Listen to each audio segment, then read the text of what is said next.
Why suffering? Luangpor Teean Suvano. Preface. Suffering is not something that arises spontaneously, or depends solely on fate. It occurs from causal factors. Physical suffering arises from diseases, toxins, hunger, heat, or sharp weapons, and others. On the other hand, mental suffering arises from delusion. The first form of delusion is getting lost in thoughts or being carried away by emotions, due to ignorance or unawareness of those thoughts and emotions. The second form of delusion is attachment, or being driven by desires, because of not understanding the truth. In other words, not realizing that everything is impermanent, hard to endure, and not the true self. Consequently, it is impossible to cling onto anything. Physical suffering is not difficult for most people to understand, while mental suffering is perceived to be caused by illness, old age, poverty, loss of beloved things, or separation from loved ones. In essence, it arises from experiencing instability in life, or encountering negative worldly conditions. In fact, even if we lose wealth, social status, or endure illness, our mind does not suffer unless we attach to those wealth, social status, and physical body. The less attached we are, the less our mind suffers when such situations occur. Although, completely letting go of things is challenging for human beings, it does not mean we are incapable of starting from this moment. While we are still unable to detach from everything, one thing we can do is let go of the thoughts and emotions that arise during times of instability. Even if we cannot prevent their occurrence, we have the ability to be aware of those thoughts and emotions, by being mindful and observing them. Once we truly see and become aware, those thoughts and emotions cannot overpower our mind, or cause mental suffering. Old age, illness, loss, and separation are things we cannot avoid, but we are able to protect our mind from suffering. This is one of the rights that we have since birth, the right not to suffer.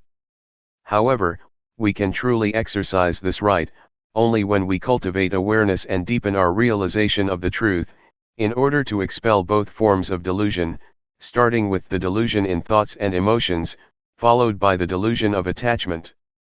In other words, we cultivate mindfulness and wisdom respectively, until they reach their full potential. Luangpor Teean Suvano dedicated his life to guiding people towards the understanding that everyone has the right not to suffer, through the cultivation of mindfulness. By being aware of every movement, we can realize the truth that there are only rupa, physical form, and nama, mentality. Nothing is our true self or belongs to us.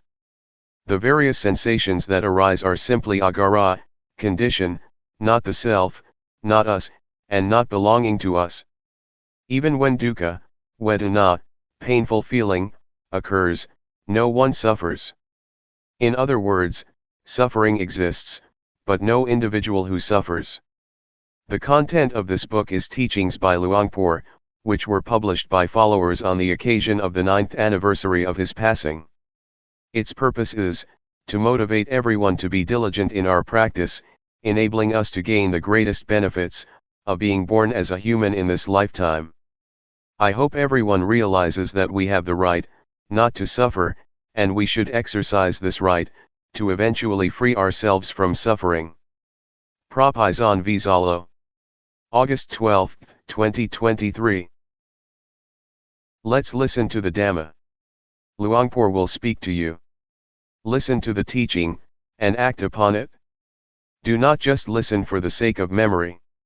Listen not only to understand, but to put it into practice, to experience it, and to embody it into our being. This is the practical aspect, not the theoretical understanding. We cultivate mindfulness. The primary practice is not to pray, worship, or wish to gain something out of curiosity. We do not need to think, but rather rely on our actions as guidance. Use our body and mind, which are referred to as citta, mind, cetasika, mental factors, rupa, physical form, and nibbana, enlightenment. These are paramathasajja, absolute truth, not samyati paniyati, conventional term. We bring our body and mind, rupa, to experience it directly, without any sense of seriousness, desire, or caution. We simply immerse ourselves in the action and allow our body to connect with awareness. Make them bound together. Bring our mind, consciousness, and awareness stick together. Previously, our body was trapped in ignorance or delusion, and our mind was lost in emotions. We allowed emotions to take control, becoming the master of our mind. Meanwhile, our body was attached to delusion, causing wasted actions, wasted walking, and wasted breathing. Every movement was useless, without any benefit gained. Thus, we must make use of our body and mind. Do not allow delusion to compound and carry them away. Instead, bring awareness to intervene with delusion. We must pay attention and look after our body and mind. Do not turn our back on them, but confront them. Transform our physical eyes into inner eyes to observe both body and mind. Do not hide or run away, but rather look at them right here. Watch them, call them out, and respond to them. Something is always intended to command us, but we do not necessarily need to obey. Be aware of it and call it out. For example, while we are sitting and practicing rhythmic movements, a thought of standing up arises. It is commanding us to do so. Recognize the thought but do not stand up as commanded. We can stand up on our own with awareness, rather than follow the thought. This is the mindfulness practice. Let awareness lead our actions, not thoughts, not feelings, or other factors.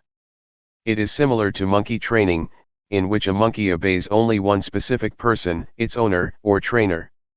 If someone else gives orders, the monkey becomes confused. Like when it climbs a coconut tree, and someone says, "Get a coconut over there." The monkey will be upset and shake the tree, refusing to do so. It waits for the owner to command. If the owner says, "Come on, try again. Get that coconut," the monkey will go and touch it. Then, the owner approves yes. It will grab that coconut right away. However, if anyone else tries to order it around, the monkey will stop and not respond. This is monkey training and also applies to elephants, cows, buffaloes, pigs, dogs, and other wild animals. Sometimes, the animals can recognize the command stop. They will immediately stop their action. To train ourselves is the same. We must allow mindfulness to take lead, take control, and always make it applicable. Be aware of what we are about to do, whether it is thinking, standing up, walking, or moving. Allow mindfulness to guide our body and mind. This is gamatthana, meditation. Without starting in this way, it is not gamatthana. It becomes cintayana, knowledge resulting from thoughts. And vipassanupakilesa, imperfections of insight, which rely on understanding and reasoning. The reasoning is not paramatha, absolute truth, but samyati paniyati, conventional term, which is different. Liking is one thing, disliking is another thing. But at paramatha level, they are all one. They are all awareness. Observing the body, we see this; observing thoughts, we also see this; observing vedana, feeling, we see this; observing actions, rupa, physical form, and nama, mentality, we see the same thing. It is not seeing something different. If we are mindful, the mental illusions will not arise often. Even if they do arise, just notice them and illusions will suddenly fade away. Moreover, if our mindfulness is powerful, it can serve as our inner eyes. They have the ability to see thoughts, emotions, and vedana. Our physical eyes cannot see them. They are limited to seeing only rupa, physical form. We must keep our inner eyes open, do not let them close. Closed means diluted. Meanwhile, awareness is being conscious through the opened inner eyes. Even with closed eyes, we can be simply aware. For example, when we practice rhythmic movements, we can still be aware of our moving hands with closed eyes in the dark, without any light. During walking meditation, we can also walk without looking at our feet. Just be simply aware. Be aware of the existing body. Let's practice this together. This is not a university study, finished with a graduation. But it is finished through our actions. Start with actions and end with actions. It is not concerned with beliefs, religions, genders, races, or languages. It is entirely about actions. Do not get caught up in any views, let them go. Take actions instead. Focus on actions, which are concrete and tangible. We have our own hands, and the movements they make are genuine. This is the real action. Likewise, our breath is with us all the time, but we rarely breathe with awareness. We tend to waste it. Even grabbing something can create awareness as well. Every movement we make, whether blinking or swallowing, can become tools for cultivating awareness. Practicing rhythmic movements may cause some body pains and aches. For newcomers, Vedana, feeling, can be more overwhelming, compared to those who have been training for a long time. They cannot sit or walk in a meditative posture for so long, due to the intensity of Vedana. Newcomers can easily get lost in these physical sensations, as Vedana tries to distract and lead them towards delusion. This is similar to infiltration or transformation, such as how diseases spread, and our bodies work to resist infection. The awareness and Vedana are similar. Vedana always uses its greatest power, to force us until we surrender. If we are not conscious or not aware of this, we will easily get caught up in Vedana. It will command us, become stronger, and make us submissive to it. We have to realize it. Newcomers sometimes get lost and fall into Vedana, experiencing physical pains, pleasure, and suffering. Some people may struggle with pain and suffering. They eventually raise the white flag. Do not surrender in this sense, observe it closely. The wisdom will manifest right here. Even if it is pleasure, do not smile at it just yet. Keep an eye on it. The observation will lead us to wisdom. Do not trust in Sukha Vedana, pleasant feeling, Dukkha Vedana, painful feeling. And even, Adukkhamasukha Vedana, neither pleasant nor painful feeling. Recognize them for what they really are. In fact, Sukha Vedana is just one condition, Dukkha Vedana is another, and Adukkhamasukha Vedana is yet another. These sensations are not the true self. So, we look at these feelings, observe them. When they reveal themselves, we have to see them. Actually, these are what we will encounter, when we take this path of the mind. We face obstacles along the way, much like when traveling from Buriram to Sukatho. We have to hike up mountains and pass through difficult journeys, until we finally arrive at Sukatho. We climb mountains and slowly go against the slope, just as a car gradually loses energy.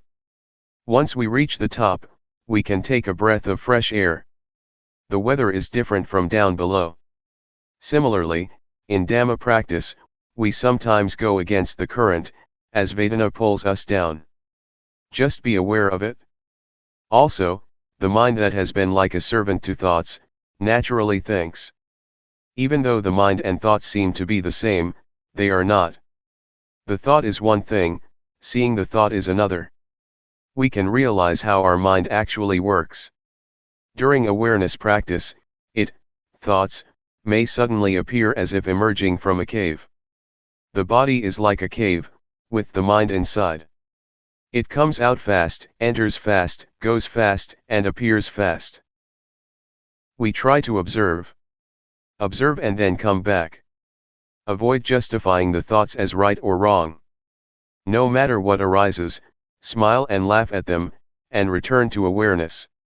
Do not allow thoughts to become so strong, that they can command us to give up, to practice, and even to sleep. We do as commanded, but it is not always right. Instead, we must perform these actions with cetana, volition, starting with cetana. Cetana hunghit kavegam mang vata me. Cetana is gamma, action. Without cetana, the actions have no consequences, which is called gathatha gamma, casual act. If we act with cetana, it will lead to phala, fruition. This can be considered as magga, path. Knowing with cetana is magga, and awareness is phala. Our actions can become magga and phala. Raising our hands is gamma, and being aware of hand movements is magga and phala combined. We can really feel the sensation when putting our hands on our knees. We can also be aware when tilting and raising our hands up. During the practice of 14 rhythmic movements, or 15 movements counting with our hands on our knees, we precisely sense the gestures. The objects we perceive do exist, and they are not an illusion like what we see in crystal ball gazing. Crystal ball gazing is to create visions, by staring at an object, but it is unnecessary for us. Instead, we count on what is real, rupa, body, citta, and cetasika. We consider rupa as nimitta, sign or mental image. Rely on what is real to perceive the truth. Wisdom arises from observing rupa, nama, and sankhara, formation, gaya sankhara, bodily formation, and citta sankhara, mental formation. This is wisdom, which is thoroughly knowing the mass of sankhara, rather than thoroughly knowing nimitta from crystal gazing. Even seeing the Buddha or a Buddha image, is still nimitta. Thus, we must focus on the body or rupa. Consider rupa as nimitta, and be aware of nama, the mind or thinking mind. This is how we realize rupa and nama. See their conditions, recognize their pleasure and pain, and observe their actions. We also see sila, morality, samadhi, concentration, and panya, wisdom, arising in rupa and nama. Similarly, we see punya, virtue, and papa, non-virtue, manifesting in them, not in the temple or in Luangpor. In fact, both punya, virtue, and papa, non-virtue, exist in rupa and nama. Rupa and nama are capable of doing good things. The cultivation of mindfulness is also a good deed. Being aware of our actions does not do any harm. It causes no harm at all, as we remain conscious of our body, speech, and mind.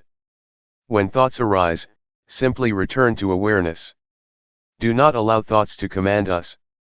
Recognize them immediately, just like putting out the fire before the wind blows. Whenever the fire breaks out, extinguish it right away. Through experience in extinguishing, eventually it may not arise. In the end, we may experience a sense of calm, which is called nibbana. Nibbana is within our mind.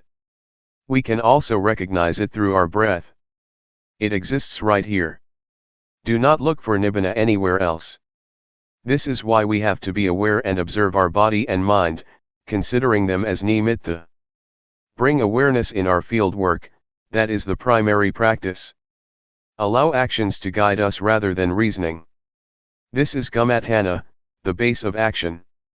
It is a complete learning, similar to the university education, in which we can gain knowledge and skills to work. Nevertheless, the complete learning of life is about the body and about awareness. It is accessible to everyone, whether young or old, male or female, monk or laity, no matter what nationality, beliefs, or religions. This is all about the body and mind. Everyone has a body and mind, regardless of their nationality. We experience awareness, ignorance, vedana, thoughts, and dhamma, which can appear as positive or negative. They all arise within our mind. Whether it is anger, heat, cold, hunger, headache, or stomachache, these sensations are equal as they are all vedana. Thus, let's have fun with it. Learning the truth is enjoyable. We are observing the real things, such as really seeing the body, really seeing vedana, and really seeing thoughts? When thoughts arise, they can become so overwhelming that we cannot resist. Thoughts may even blend with emotions. We cannot overcome them without strong mindfulness and awareness. We always sense it taram mana, pleasant condition, as positive, and anitaram mana, unpleasant condition, as negative. Pleasure is positive, while displeasure is negative. They shift back and forth continuously, and they become stronger. However, if we look carefully into these sensations, they will lead us to wisdom. Both pleasure and displeasure can turn into wisdom. Thus, we have begun on the path. For example, during rhythmic movements practice, thoughts may carry us away. Turn these thoughts into awareness. Whether we experience suffering or happiness, we can change both into awareness. Even heat and cold, ache and fatigue, can also be changed into awareness. Awareness has the ability to transform any conditions that occur in our body and mind. When we are hungry, we may eat until we are full. However, turning hunger into fullness is just an action with no benefit. Instead, we have to be aware. Both hunger and fullness are bodily conditions or agara, not a self.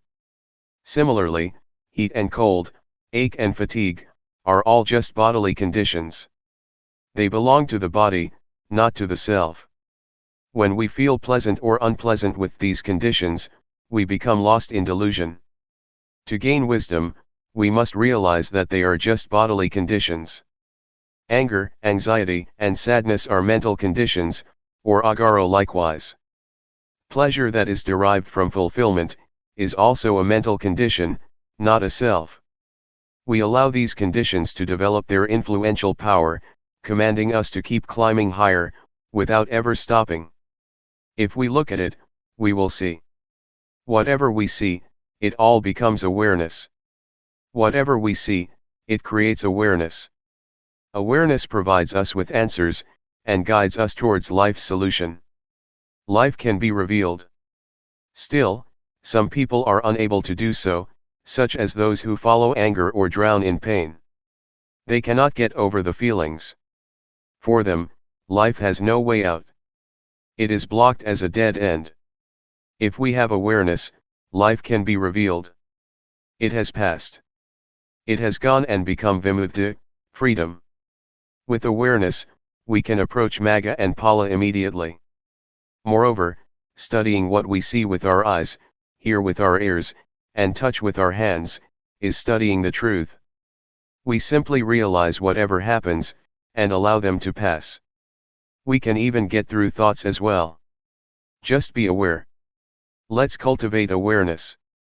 It is necessary for us to practice. Do not seek any reasons or attach to any thoughts. It is not like that. Take actions. Focus on actions instead. Experience them and embody them into awareness. Allow the body and mind to connect with awareness. So, Luangpor started by saying that, at the beginning, if the body is connected to ignorance, then all the causes of ignorance are with the body. If the mind is connected to ignorance, then all the causes of ignorance are with the mind. Ignorance overwhelms us. We may ask someone whether it is awareness or delusion that has played a greater role in their life up until now. Actually, let's not go that far. Let's take only this hour. During walking meditation, we can take about 3,000 to 4,000 steps per hour.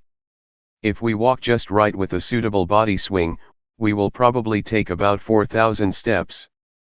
But will we be aware of every step? Perhaps we are distracted for half of it, and are aware of the other half. In rhythmic movements practice, if we move our hands just right with a suitable gesture, we can become aware of a rhythmic movement in each second. Feel it. Feel it like a clock ticking. Tick, tick, tick. We can be aware of 3,000 to 4,000 motions. Sometimes, we may be more distracted than aware, with 4,000 to nearly 5,000 movements per hour. If we observe closely, delusion can be frightening. While we continue practicing awareness, we may suddenly notice the thoughts, and realize that we had never seen them before. It took us 30 years to eventually see our thoughts. We almost died, barely survived. It can be a shocking realization when we see them. Previously, we had never recognized delusion and thoughts, as we believed we could live with them. We could think anything, even insane and ridiculous ones. Once we become aware of thoughts, we can realize how much our life is affected by them. It is like walking on the edge of a cliff, where we can easily slip out and fall. If we are careless, we do not survive. This is very terrifying. The mind is capable of thinking about anything, including harmful thoughts. It keeps thinking without limits. Even when we are angry, we eat and sleep with anger. Sometimes, it is overwhelming to the point that we cannot eat and sleep at all, but we still hold on to that anger. How can we be affected that much? The right of non-anger exists. Why don't we exercise this right? Also, the right of non-delusion is here. Why don't we experience it? We kept accepting every feeling that came our way. It used to be like that. Once we practice awareness, it makes our hair stand on end. We are granted a new life, a fresh start. It is called Nawa Shiwan. Nawa means new, Shiwan means life. It is truly a brand new life, not old anymore. This is the power of awareness. However, awareness is different from delusion. Every time we get lost in delusion, our life becomes messy, not new at all. Like a clean white cloth, when carrying thoughts, it becomes dirty, stained, spotted, and gloomy. The Buddha once said, "A monk who is immersed and engrossed in thoughts, is considered to break his precepts, making them impure and tainted." Such is the power of thoughts over us. We may mistakenly believe that we are skilled practitioners, just because we walk slowly, sit with our eyes closed, wear traditional monk or white robes, and shave our head. Nevertheless, these external actions are not enough. We must take care of our body and mind and remain aware. Sometimes, we boast about our religious doctrine, sex, or status. We also identify ourselves to be attendants of this temple, or students of that particular master. It is not like that. Awareness is what truly purifies us. It is not about praying through any worship or ritual. Try to be aware of ourselves. When thoughts arise, recognize them, before they lead to immoral actions caused by ignorance. Similarly, awareness always presents, before it becomes meritorious. Luangpor challenge you to do it. This is what the Buddha taught, not any rituals. We tend to value worship and religious ceremonies all along. We are good at these things. Like some environmentalists, they are activists who focus on advocacy, but cannot even grow plants, vegetables, or preserve anything. This is not how it should be. Actions are required, do them well. Mindfulness practice is taught through action, rather than knowledge. It is easy to teach someone to be knowledgeable. They just explain about, two Bahugara Dhamma, virtues of great assistance, which consists of sati, mindfulness, the ability to recollect, and sampajanya, clear comprehension, the ability to be aware. By emphasizing this 2 to 3 times, we can certainly understand and remember it. When put to the test, the question is, what are the Dhamma that provide us with such great assistance? We can say that sati and sampajanya are like our parents, providing great assistance to us. We can answer in this sense and pass the certificate. This is how we gain knowledge, but we still do not know how to put it to use. Where exactly is awareness? This is why we are here. We do not need to talk. Just allow the body to connect with awareness. Be aware of it, without using any words.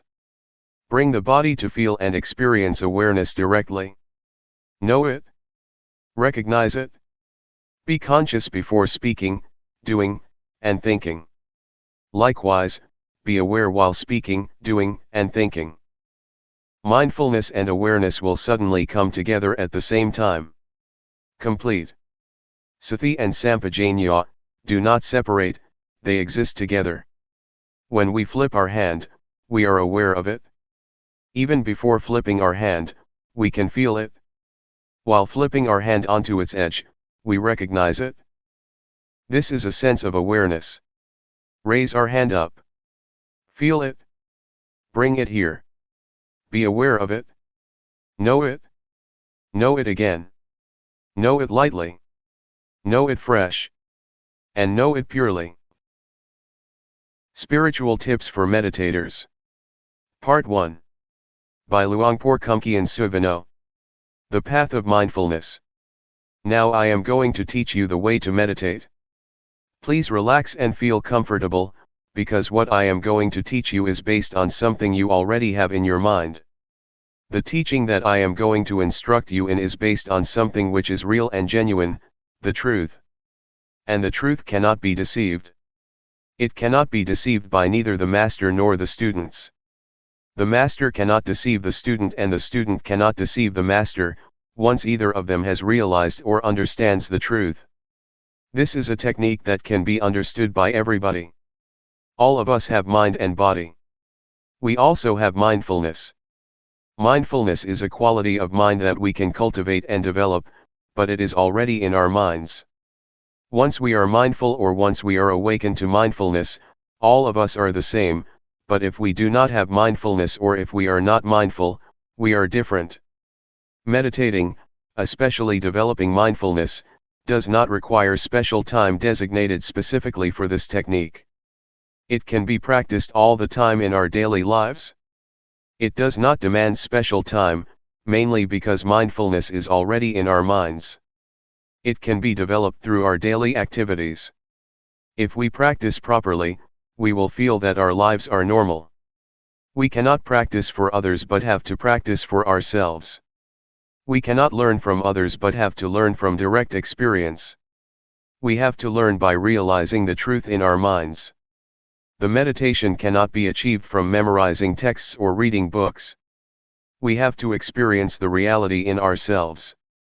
For example, when we think, we have to see, observe, and experience the reality of thoughts, how they arise and how they fade away. These can be learned through direct experience, not through reading books or memorizing texts. What I am trying to convey is what I have realized from direct experience, not from analytical thoughts or knowledge of texts. This realization is based on direct experience that everybody can achieve or realize for himself. When we practice on what we already have. We have body and mind. We practice by using our body as an object, our body's movement. When our body moves, when our hand moves, we should just be aware. The hand is real, the body is real, and our awareness of them is real and can be cultivated. The more we practice, the more awareness we accumulate. This way of practicing asks us to accumulate awareness, until it becomes the dominant quality of our minds. Once everybody has total awareness, everybody will be the same in the sense that their lives are normal. But if we do not have awareness, we behave differently out of hatred, greed, and delusion, which disrupts our lives so that we contradict each other, preventing harmony and creating disunity. So, the point is how to cultivate awareness. The key to Buddhist meditation is cultivating awareness, and I am going to instruct you how. Once we understand and practice by ourselves, we will know ourselves better and live our lives properly. Now I will demonstrate. Everybody, please place your palms on your thighs, sit comfortably, and open your eyes. First turn your right hand onto its edge from your thigh, raise it to the height of your chest, and move it to your abdomen. Turn your left hand from your thigh, raise it to height of your chest, and move it to your abdomen. Move your right hand to your chest, move it out, lower it to your thigh, and turn it down. Raise your left hand to your chest, turn it out, lower it, and turn it down. Again. Please try to be aware of every movement, aware, not focused. Feel the sensation of your body. Just make it natural. Just feel it. That is the way to develop awareness naturally. Sometimes thoughts will sneak into our minds, just open yourself up to them but don't follow them. Once we are aware of our thoughts, we return to our body, to the movement of our hands. This method does not encourage one to stop thinking but just to be aware of it. In fact, we cannot stop thinking because it is the nature of our mind to think. We should be open to all kinds of thoughts, but do not follow them or repress them. Just be aware. With awareness, we will be firm and not react to our minds, either positively or negatively. This is the introduction. I would like you to try, to practice, to feel yourselves and see how it affects your mind. When you place your hand on your thigh, do you know where your hand is? Once you know where your hand is, you have already cultivated knowingness, that is to know, to feel where your hand is. And the practice of mindfulness is based on this awareness. When you turn your hand on your thigh, do you know the position of your hand? You know where your hand is, right? Raise your hand. Is it on your thigh? Where is it? Who knows the position of your hand? You or other people? Can anybody know for you? Is it only you that can be aware of where your hand is? No, no, no, be aware, be aware, be aware. Do not force your mind to focus or concentrate on every minute of your movements, just feel every step intervally, and don't focus your mind to feel like a straight line of feeling. That's not the right way. The only thing you have to do is be aware. Don't analyze or try to reason what you are going to do or why you are having such thoughts. Don't analyze or rationalize any of your thoughts. Do not make judgments, whether this thought is good or not, just be open to it, be aware of it, with no blame, no repression, and no stopping, just be receptive to the thoughts. This will enable awareness to develop quickly. Keep practicing, keep doing, and keep being aware of your body's movement. It does not need to be the movement of your hand, but can be the movement of your breath. When you breathe in and breathe out, these are also your body's movements. When you walk, try to be aware of your walk, be aware of whatever your movement is. Be aware of every position, and whatever you do try to be aware of only one posture. When you walk, just be aware of your walking, do not be aware of your breath. But if you want to be aware of your breath, that's okay as long as you choose only one object. Do not use too many objects or they will confuse you. The point is that whatever thoughts arise, just be aware, and come back to your body's movement.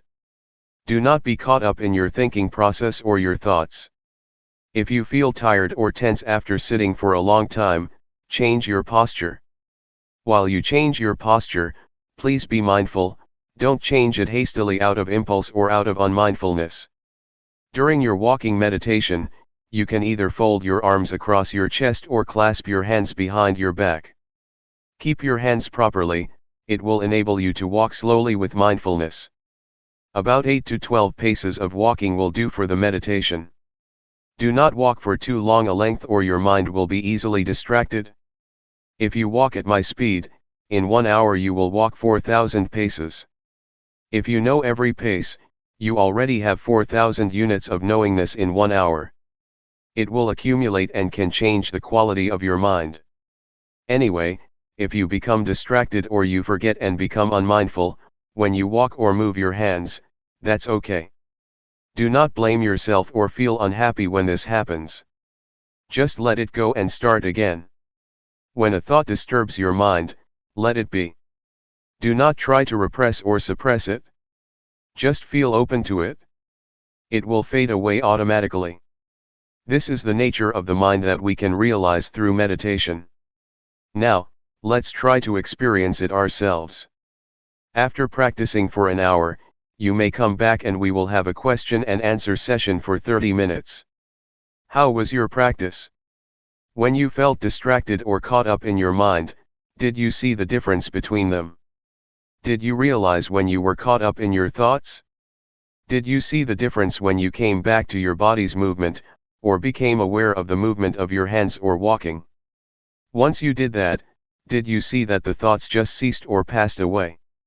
When you are caught up in your thoughts or overwhelmed by emotions, you may forget to move your hand, or you may move it but have no full awareness of your body. That's okay, but try to return to your hand's movement or to your walk. Once you are aware of your body's movement, you are already a practitioner. A Dhamma practitioner develops awareness. This is the only duty of the practitioner. The same goes for feeling. If you feel tense, physical pain, or tired, do not be overwhelmed by the unpleasant feelings. Just come back to your body's movement or just be aware and see the painful feelings. In other words, don't become lost, caught up in or overwhelmed by these unpleasant feelings, but be aware. Awareness will enable your mind and your life to go ahead without being interrupted by thoughts or feelings or any kind of disturbance. Thoughts will arise, feelings will disturb you, but if you have total awareness, you can go ahead without being stopped or blocked by these hindrances. You will go ahead, go straight ahead. For beginners, just cultivating awareness is enough. Do not try to achieve or gain anything. Do not expect any realization, any insight, or wisdom from the practice. Just awareness is enough for you at the present stage, and it will enable you to go ahead without any problems or difficulties. For the beginners, you may not sit longer if you wish, and the awareness may develop slowly, not smoothly. That's okay. Just try to keep practicing, and this will enable mindfulness or awareness to develop. Do not feel bad when you feel you are caught up in your thoughts, or in pleasant or unpleasant feelings, or you become forgetful of the practice. That's okay. Do not blame yourself. Do not feel depressed. Just come back to the practice, come back to be aware of your body's movement. When you keep practice, you keep accumulating awareness. You will begin to see, to realize, the nature of your mind. You will see that thought are one thing and mindfulness is another. The thoughts or feelings are not you, not yours, not me, nor mine. Previously, you may have thought that the thoughts are your thoughts, but in fact, they are not your thoughts. The thoughts are just there, but they are not yours. And this you can see, because of mindfulness. Mindfulness will separate you from the thought, so you can observe the thought without being identified with it, or take it to be you or yours. In the sutra, the Buddha advises us to contemplate, to be aware of body, feelings, and mind or the thoughts. These three aspects, body, feeling, and thoughts, are already with us, they are not something outside of us. We can use them for our spiritual well-being. In the past, when we wanted to stand up, we stood up instantly out of habit. But if we practice and develop mindfulness, before standing up, we will be aware of the desire to stand up. Thus we will stand up mindfully. We can apply this approach or this attitude to whatever activity we do, and our lives will be on the path to mindfulness. Meditation's priority is to develop awareness first. It is the crucial factor that needs to be developed during the practice. This is important because we are already good at analytical thinking. But we have to practice another quality of the mind, awareness. It will lead us to a realization through direct experience, that cannot be achieved through thoughts or the analytical mind. Any questions? If you want to ask, please ask based upon the experience that you have already had from your practice in the past few hours. Do not ask through the analytical mind. Question: the mind that gives rise to thought, the mind that's mindful, and the mind that is aware, are these minds the same? Answer: practically speaking, you can see the three. You can see the scattered thoughts, or you can observe the mind. This can happen when you are aware of your body. When you are aware of your body and a thought arises, your mindfulness will come and watch and be aware of your thoughts. You can see the difference, differentiate between your thoughts and mindfulness or awareness. Without being aware of your body's movement first, it is difficult to see the difference between your thoughts and your mind. Question: when you observe a thought, is the thought in the past? Answer: once you are aware of a random thought, it is in the past, but if you are not aware of it, it is the present. The random or unintentional thought is the kamma, a kind of action, a mental action that can lead to other consequences, either good or bad. If you become aware of it, awareness will halt that mental action, thus getting rid of whatever consequences that might have happened. Question: is this practice of using your body as a meditative object for the training of samadhi? Answer: the awareness can lead to calmness, if you are caught up in or dwell on the calmness that is the samatha, calmness meditation. But if you lift your mind from the calmness and observe the calmness, then it is insight meditation. So it depends on how you deal with calmness. If you dwell in the calmness, it is a calmness meditation. If you observe the calmness, it will lead to insight meditation. Question: is this awareness the same as the Buddha's? Answer: the awareness mentioned above is the same as the quality of Buddhahood. It will lead to total insight. This kind of practice also includes the threefold training: morality, concentration, and wisdom. Question: do you mean that awareness includes threefold training? Answer: the threefold training is not awareness itself, but is based on awareness. You cannot keep precepts without awareness. Awareness will enable you to keep the precepts, sila. And awareness will enable you to develop concentration, samadhi, and to gain insight, panya. We need not waste time developing sila, samadhi, panya by different ways, but go directly to develop awareness, then sila, samadhi, panya will take place. According to the Buddhist canon, the Buddha said, self-awareness is the origin of wisdom, the parent, the source of righteousness. But unknowingness or unawareness is the source or the parent of all evils. Question: nowadays, young children seem to be practicing awareness all the time. Even we, when we are exposed to something new, seem to be more aware.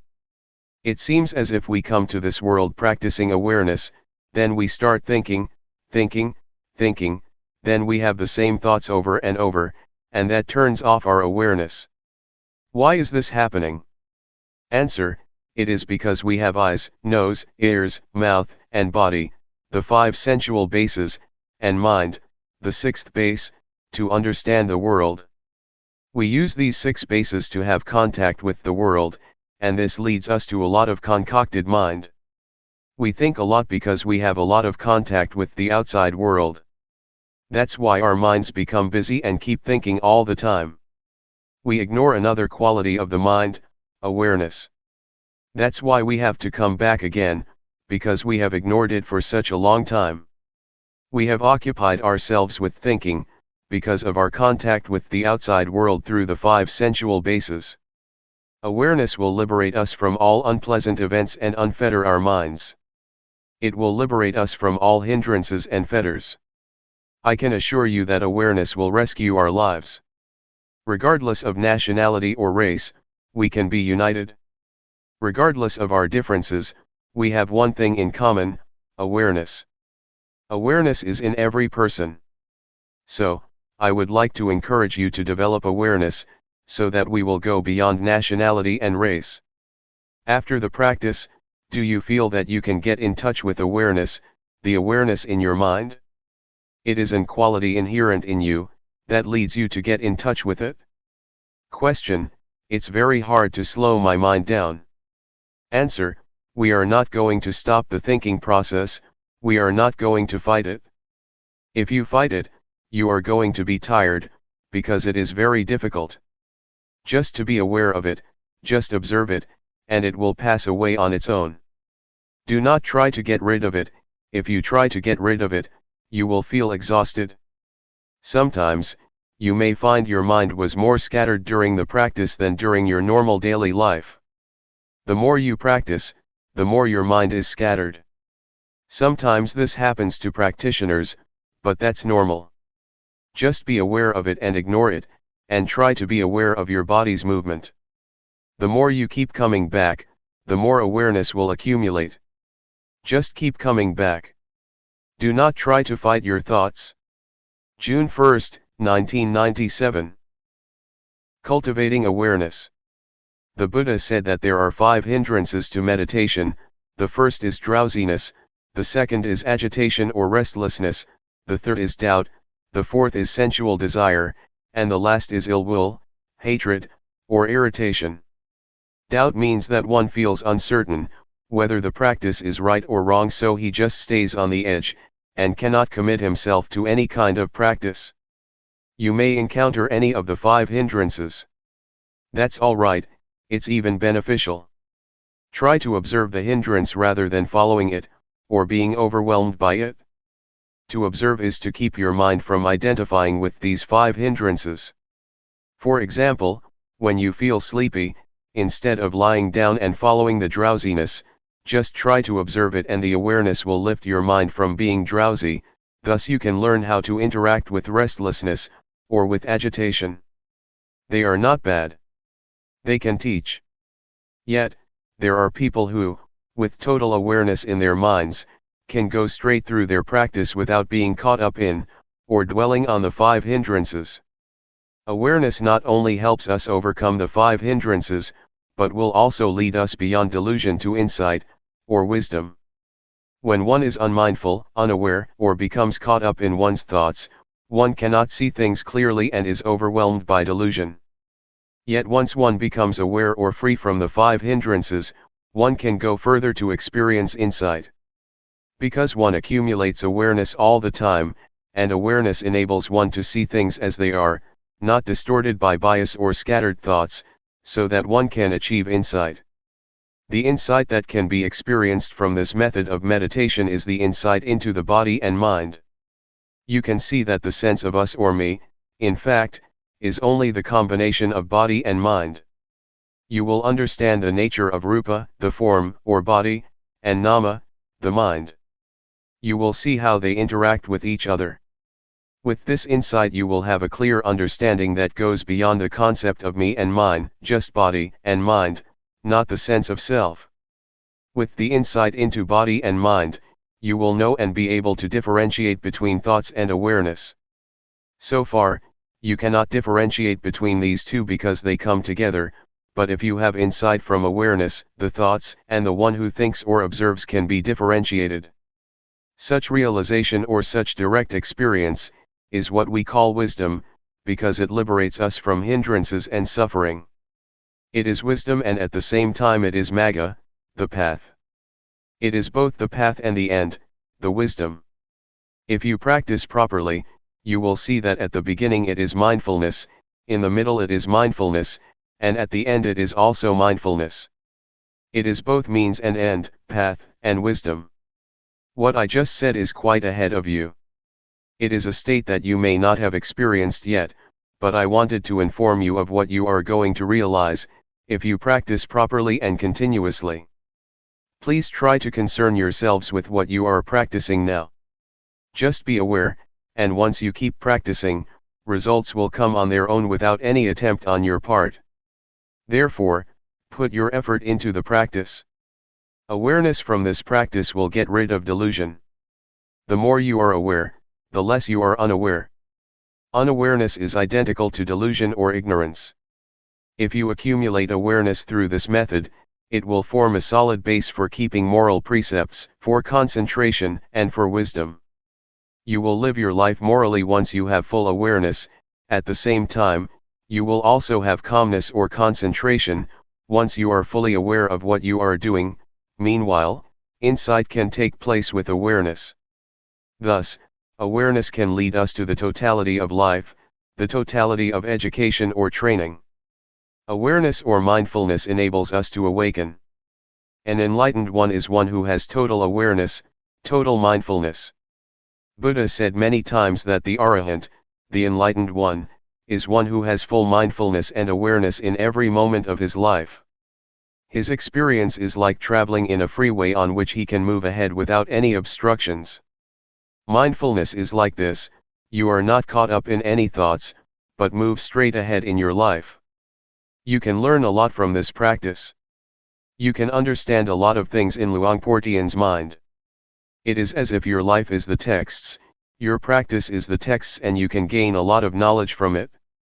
Your experience is the source of knowledge that will enrich you. I would like to persuade you to see for yourself.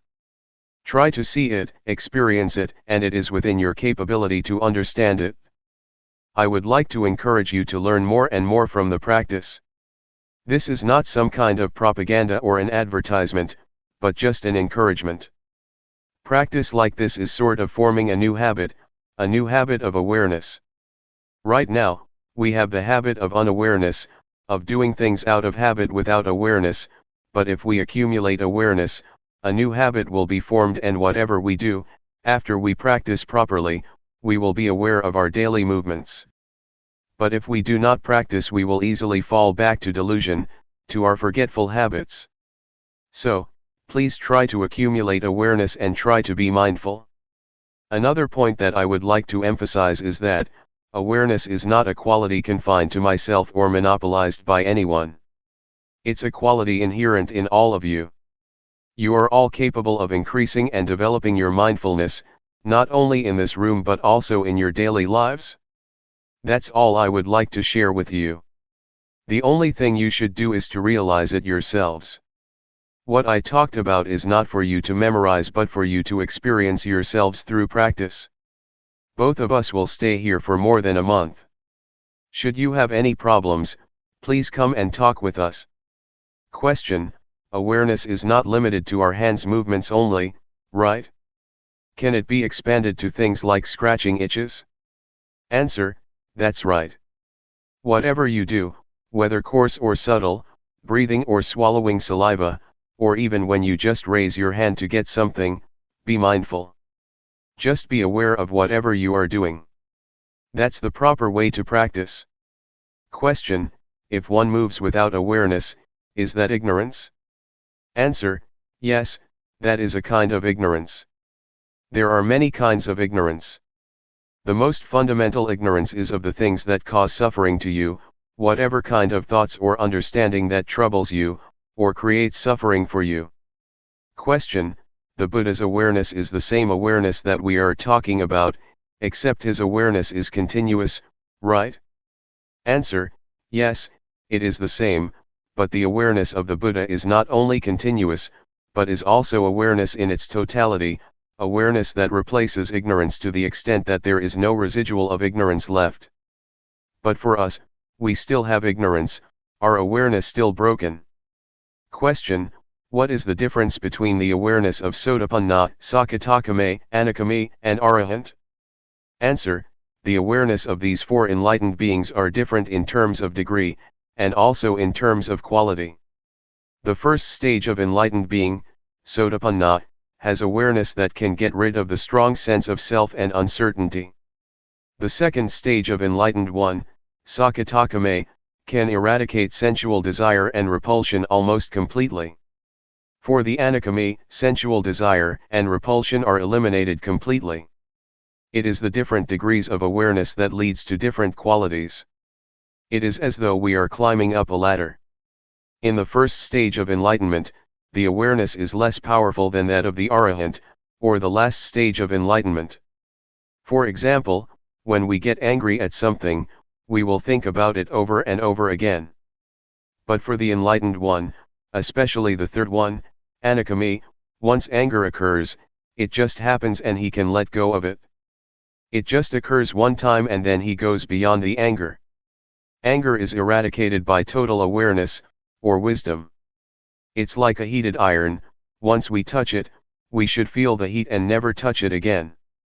For the enlightened one, anger is like a hot iron, once he touches it, he is aware of the heat from his anger, and will never return to and identify with it again. But ordinary people, not aware that anger is like a heated iron, just touch it over and over again without realizing that it is very harmful. The awareness that I mentioned, is the awareness that can enable us to see no self in the body, no self in feelings, no self in emotions, no self in thoughts. It is the awareness that can liberate us from suffering. Please do not just accept what I told you, see it for yourselves and practice until you can know it for yourselves. Then nobody can deceive you, nobody can mislead you, because you have already experienced it. What we should do is pay respect to the Dhamma, the highest refuge. You should not pay highest respect to me or to anybody else, but to the Dhamma that is already in everybody. Please pay respect to the Dhamma in ourselves. Be aware at every moment. When you go home, try to maintain your awareness at all times. June 1, 1997. Knowing yourself. As I told you earlier, all of us are friends even though we have just met here, because we have been friends since our birth into this world. In Buddhism, friend has a broad meaning. All of us are friends because we are sentient beings. We all share the cyclic existence, all of us share birth, decay, aging, and, finally death as human beings. That is why we are all friends. Another thing that we have in common is that each of us has body and mind. Each of us has common characteristics. We all have 6 senses fields, we all have feelings, we all have emotions, and all of our mental activities and our physical bodies are subject to the same characteristics: impermanence, suffering, and no real self, no permanent self. These are the 3 common characteristics that all of us share. But there is something that makes us different from each other. That is our mental formations. We have different ideas, we have different opinions, we respond to our surroundings in different ways. It is our mental formations that makes us different from each other. However, these mental formations can be transformed, making us one, the same as a person. Previously, I said to many of us here that, despite our different characteristics, although there are various kinds of people, we can be the same if we have mindfulness.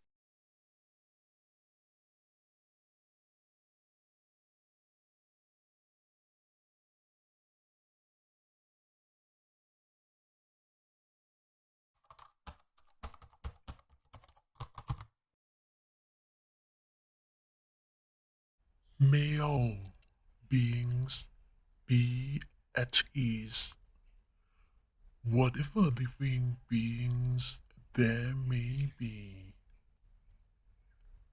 whether they are weak or strong, omitting none, the great or the mighty, medium, short or small, the seen and the unseen, those living near and far away, those born and to be born. May all beings be at ease.